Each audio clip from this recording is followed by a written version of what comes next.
Welcome to Theory 2.0. On today's episode, we're going to go over what a chain of dominants is and how you can start using them in your music. Let's get started.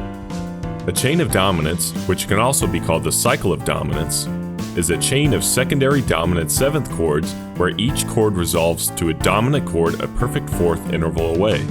Here's a common phrase in C major where all the chords are diatonic.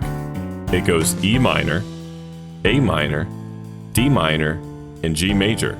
These chords are all a fourth interval away from the next chord. A chain of dominants uses the same idea, but all the chords are a dominant instead, like this.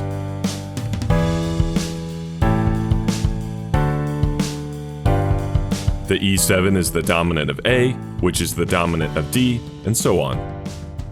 Dominant chains can be used in a variety of ways and are found in many forms of music, from jazz to Dixieland, like this section from the standard The Washington and Lee Swing, where it's used as a turnaround.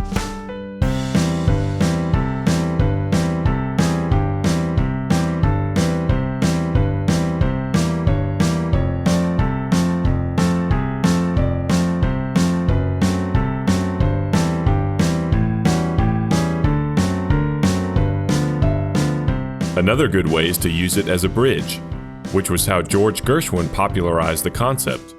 Let's say you start with a progression like this one: C major, A minor, D minor, to G dominant. For a bridge, you could use E7, A7, D7, and G7 before returning to the original progression.